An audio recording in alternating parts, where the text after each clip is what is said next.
We're so obsessed with being seen and being heard when we are on stage, especially when we're singing. And so most of the times we start pushing and doing random things just to attract attention because at the end of the day, we want to be heard. And we think that by doing that, we can sing with a lot of power. So for us, pushing and effort is actually a representative of projection and singing with power. But in truth, it's not really what happens, and you might get exhausted after a few minutes of singing if you are aiming for that.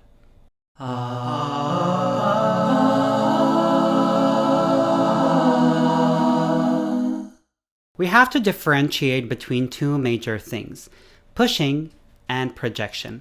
Pushing never ever represents projection. Even in sports, even in circus sports, etc., it never represents anything healthy or anything good. On the contrary, you can hurt yourself or damage a ligament or a muscle, etc. So never aim for pushing, especially in singing. When we want to aim for projection, basically we work at it. It's a long-term project for you. And it usually involves having a whole, an entire system that actually works. Here, we're going to work towards projection and not necessarily power. So you have to, first of all, change your mindset. Change your mindset, it means you have to understand what singing is all about. You shouldn't be influenced by what you see on TV or on TikTok and social media, where people are randomly just screaming and doing random things with their voices. Because what you do at home in the comfort of your room, for instance, for a 30-second video, does not necessarily represent what you'll be doing on stage. It's not the same thing. You can get exhausted very easily if you want to try to imitate others and try to have this punchy voice. So you need to change your mindset. Understand what singing is about. When we talk about projection, we really talk about the icing on the cake. When you sing, it really means that area here. So of course, all the body vibrates when you are singing, but what's going to make a difference in your projection is actually the end product, the end result here. So all the head cavities and nasal cavities should be used when you are singing. It doesn't mean you sing like that or you start being nasal. It just means that you use all those spaces in your head in order to allow the voice to vibrate. So the sound will vibrate in those areas and then it will project itself up and out to the public. Maintaining the trajectory of the sound only means maintaining a constant and steady airflow that goes straight from the source, meaning your lungs, up and out to your audience is the way to go. For more information about the breath and the airflow, make sure to watch the playlist I have on YouTube at The Voice Guru.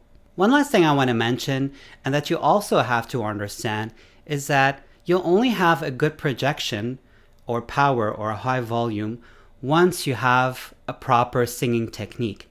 So you can only have a good voice once you actually work at it and you practice and you learn everything you need to know about singing and the vocal cords and the body and yourself. In other words, when the voice is vibrating, whether you're singing really soft or really more powerful, people are still going to hear you. So when you're using a proper technique with a steady airflow, resonating trajectory, good posture, you have nothing to worry about, because you know what? Even without a microphone, people will still hear you. How do you think opera singers are heard? How can you hear them from the stage when there's an orchestra with them playing and there are no microphones? How do you think this is possible? Because they are applying all these principles. So never worry about not being heard, especially if you have a microphone, because even if you're singing soft but connected, it's going to resonate anyway. It's going to be vibrant and rich and people are going to love it. Don't be fooled by what you see online or on TV, because singers most of the times are also actors, so they're really good at interpreting the feeling or the song. But it doesn't mean that physically, internally, they are doing all the things that you think they are doing.